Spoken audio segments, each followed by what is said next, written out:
Long before coins jingled in pockets, Ireland had a different way of trading. This system was called barter. People exchanged goods and services directly with each other.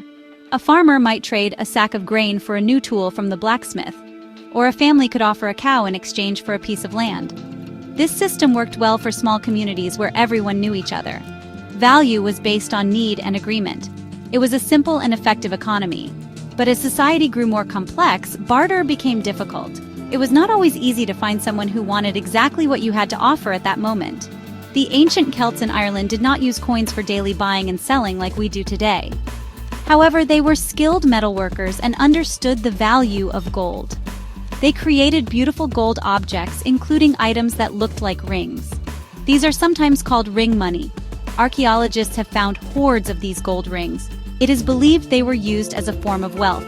They were not coins in the modern sense, with a specific value stamped on them. Instead, their value came from the weight and purity of the gold.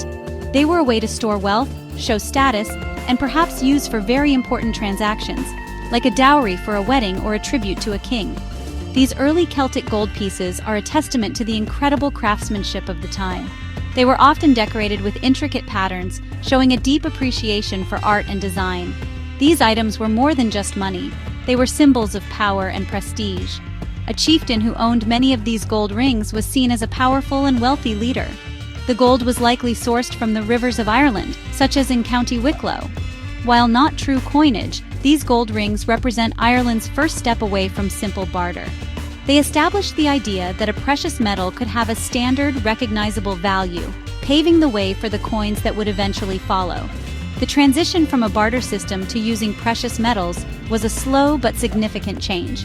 It marked a new way of thinking about wealth and trade in ancient Ireland.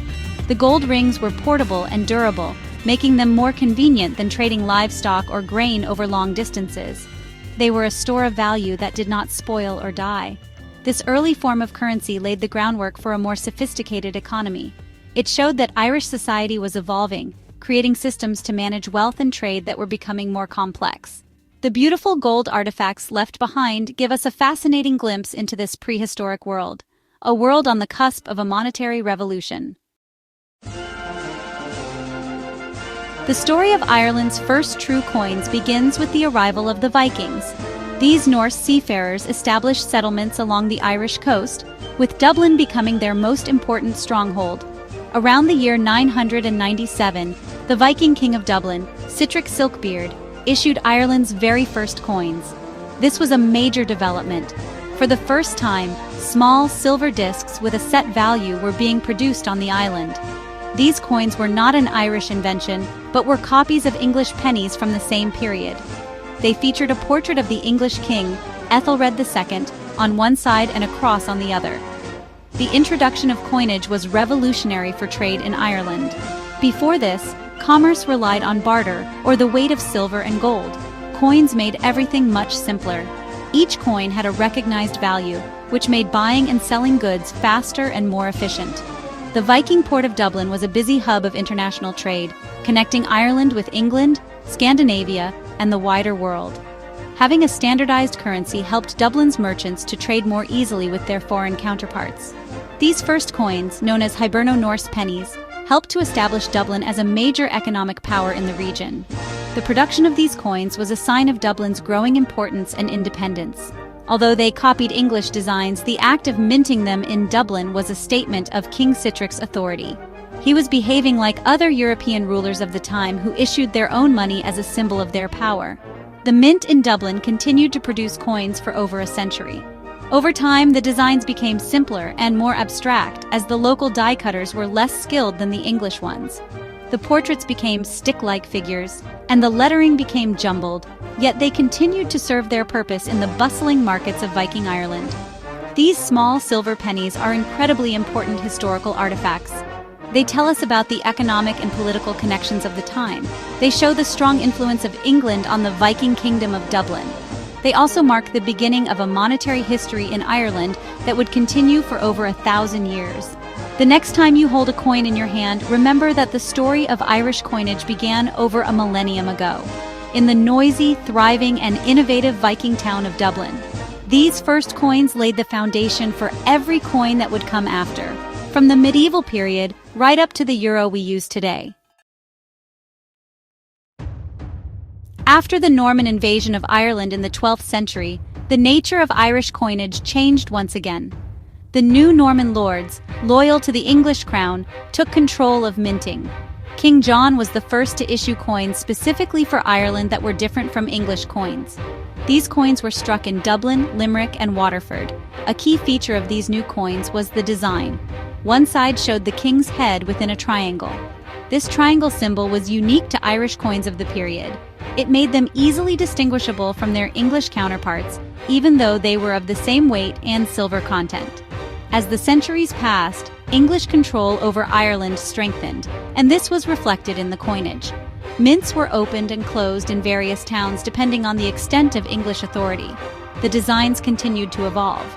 One of the most important symbols to appear on Irish coins was the harp. The harp was first used on Irish coins during the reign of King Henry VIII in the 16th century. He had declared himself King of Ireland, and he chose the harp as the symbol for his new kingdom. This was a powerful choice, as the harp was already a well-established symbol of Gaelic Ireland, and its adoption was a way to legitimize his rule. The harp quickly became the enduring national symbol of Ireland, and it has appeared on Irish coinage ever since. Another symbolic figure that appeared was Hibernia. Hibernia is the classical Latin name for Ireland, and she was often depicted as a female figure, similar to how Britannia represents Britain. She was typically shown resting on a harp. While the harp represented Gaelic heritage, the figure of Hibernia was often used to represent the English establishment's view of Ireland. The combination of these symbols on coins tells a complex story of identity, power, and the relationship between Ireland and England during these tumultuous centuries. The coins from this long period show the shifting political landscape. Early Norman coins with their distinct triangles show an attempt to create a separate but equal currency for the lordship of Ireland. Later coins, with the harp symbol introduced by an English king, show a direct attempt to absorb an Irish symbol into the iconography of the crown. The use of these symbols was not accidental. It was a form of propaganda, a way to communicate royal authority and political messages to the people who used the coins every day. These medieval and early modern coins are not just pieces of metal, they are miniature historical documents that chart the changing face of power in Ireland. Sometimes coins are not made of silver or gold, but are born out of desperation and conflict. This was the case with gunmoney.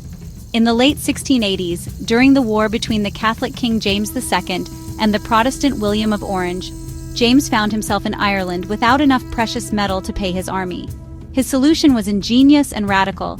He ordered that coins be made from whatever metal was available, including melted-down cannons, church bells, and kitchen utensils. This is why it became known as gunmoney. The coins were made from brass and copper and were issued in 1689 and 1690. These emergency coins had a unique feature. They were marked with the month of issue as well as the year.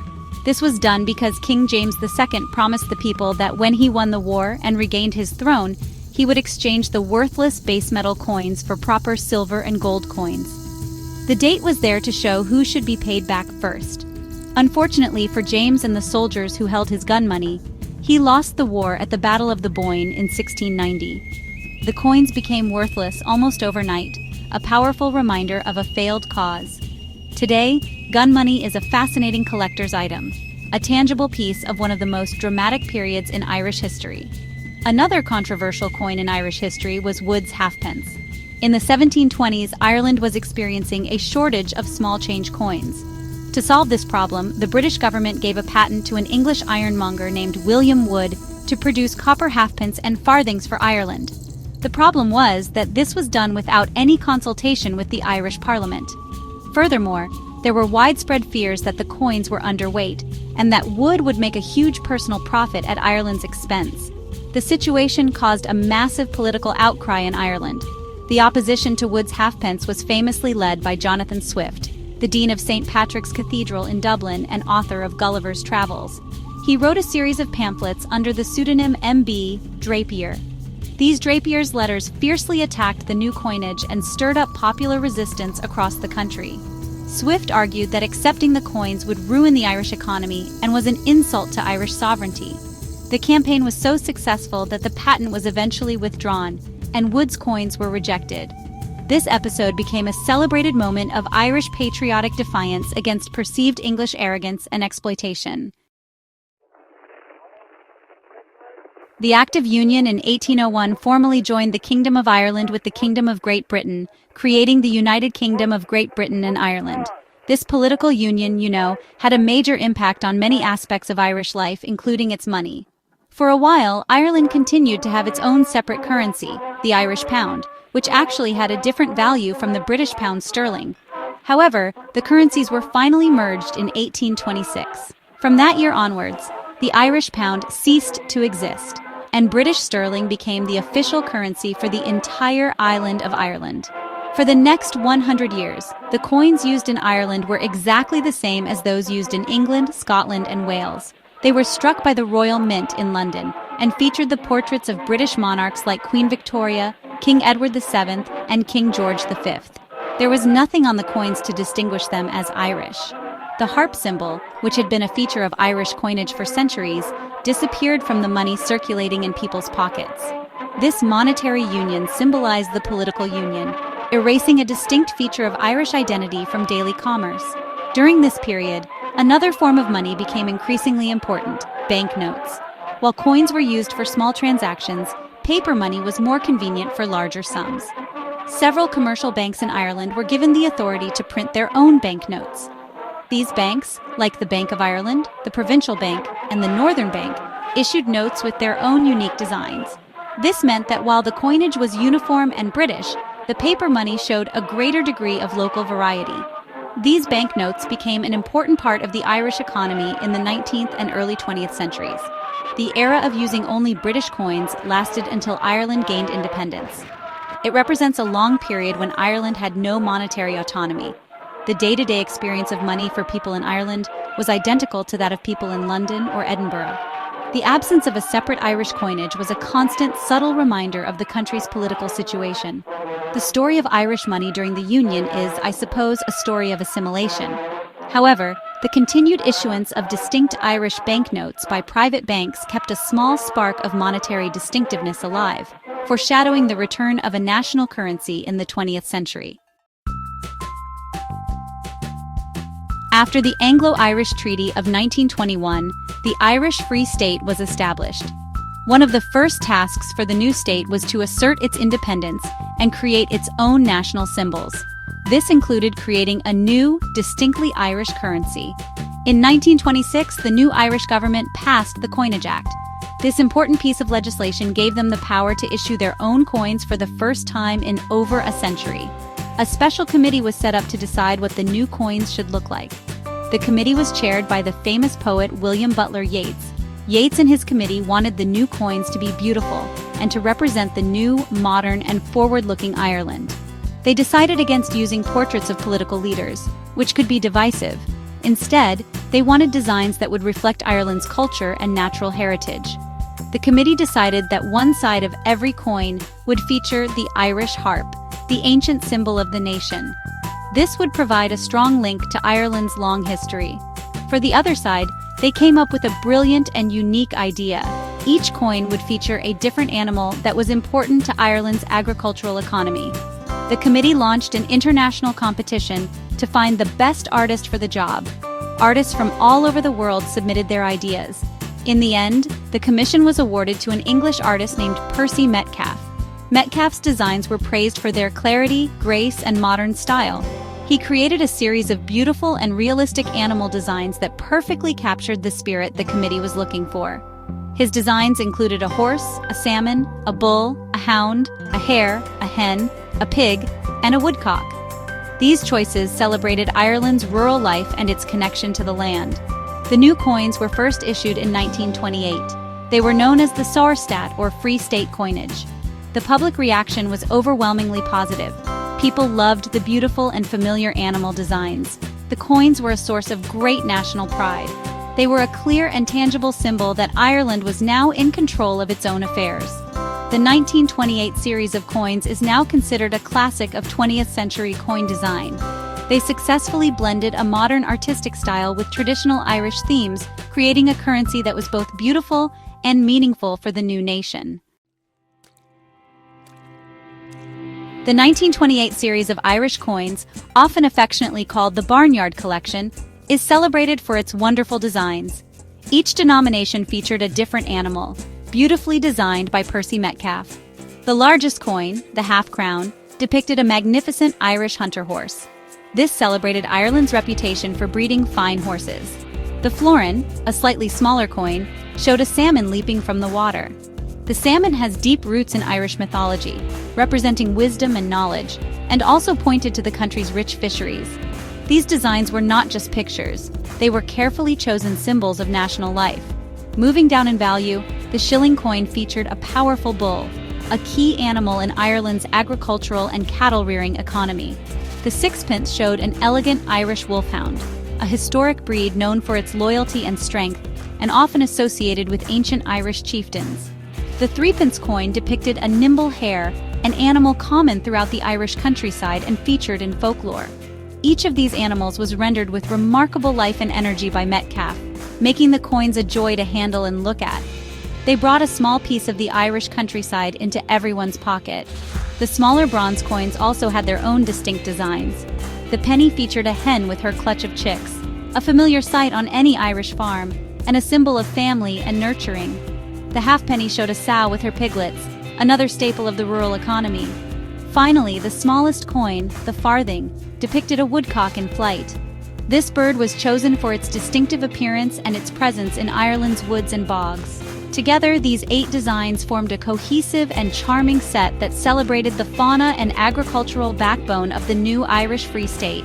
These animal designs remained on Irish coins for decades, becoming a beloved and familiar part of daily life for generations of Irish people. When Ireland switched to a decimal system in 1971, some of Metcalfe's designs were kept for the new coins. The salmon was moved to the new 10-pence coin, and the woodcock was used for the new halfpenny.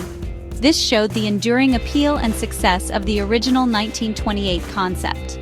The animal coins are more than just money. They are miniature works of art that represent a proud moment in Irish history, when the new state chose to represent itself not with warriors or politicians, but with the creatures of its fields, rivers, and skies. By the 1960s, the traditional system of pounds, shillings, and pence was seen as old-fashioned and, honestly, a bit complicated. Many countries were switching to a simpler decimal system, where the main unit of currency is divided into 100 smaller units. Ireland decided to do the same. A huge public information campaign was launched to prepare people for the change. The day for the switch was set for February 15, 1971, which became known as Decimal Day. On that day, the old system was replaced. The new Irish pound was now worth 100 new pence, instead of 240 of the old pennies. A new set of coins was designed for the decimal system. The designs were inspired by ancient Celtic art, featuring intricate patterns of birds from manuscripts like the Book of Kells. The artist chosen for this task was Gabriel Hayes. The new coins were the halfpenny, 1 penny, and 2 pence in bronze, and the 5 pence and 10 pence in cupro nickel.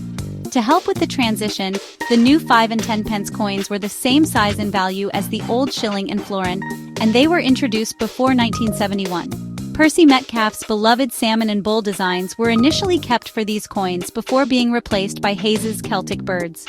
Ireland used its decimal currency for about 30 years. During this time, some changes were made. The small halfpenny coin was withdrawn as inflation made it worthless. In 1990, a new, larger 1-pound coin was introduced to replace the 1-pound note. This coin featured a red deer, another iconic Irish animal, in a design by the Irish artist Tom Ryan. The introduction of the pound coin was a significant change, as it was the first new animal design to be added to Irish circulating coins since the original series in 1928, connecting back to that popular tradition. The biggest change in Ireland's modern monetary history came on January 1, 2002. On that day, Ireland, along with 11 other European countries, replaced its national currency with the euro. The Irish pound, which had been a symbol of the nation for 74 years, was gone. Years of preparation went into this massive changeover. All prices had to be displayed in both pounds and euro, and a huge campaign helped people to understand the new currency.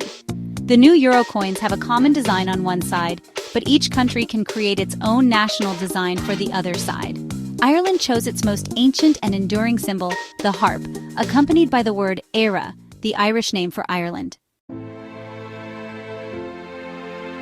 Looking back at the long and fascinating journey of Irish coins, we can see that they are much more than just pieces of metal used for trade. Each coin is a miniature artifact that tells a story about the time in which it was made. They are a reflection of Ireland's changing history, culture, and identity. From the very first silver pennies struck by a Viking king in Dublin, coins have marked the arrival of new powers, new technologies, and new ideas on the island. They chart the course of Ireland's history, from a collection of Gaelic kingdoms to a modern European republic. The symbols on Irish coins are particularly powerful storytellers. The early triangles of the Norman kings, the adoption of the harp by Henry VIII, and the figure of Hibernia all speak of the complex and often difficult relationship with England.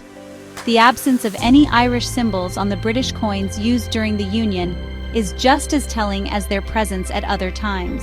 Then, the triumphant return of the harp and the wonderful new animal designs of the 1928 Free State coinage represent a moment of national self-determination and pride. These designs show Ireland choosing to define itself by its natural heritage and culture. The materials used to make the coins also tell a story of wealth, war, and technological change. The early use of gold and silver shows their value as precious metals. The creation of gunmoney from melted-down cannons during a time of war is a dramatic example of how currency can be born from crisis. The shift from bronze and cupro-nickel to the different alloys used in modern euro coins reflects advances in metallurgy and the changing economic needs of society.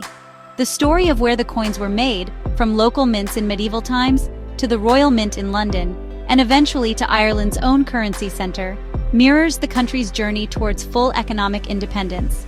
Today, Ireland uses the euro, a currency shared with hundreds of millions of other Europeans. Yet, even on these modern coins, the national side proudly displays the harp, the same symbol that first appeared over 450 years ago. This shows the enduring power of national identity. Alongside these circulating coins, the Central Bank of Ireland also issues special commemorative coins for collectors, celebrating famous figures, historical events, and cultural achievements. These coins, from the earliest Hiberno-Norse pennies to the latest collector's euro, form a tangible link to the past. They are a physical record of the Irish story, a history you can hold in the palm of your hand.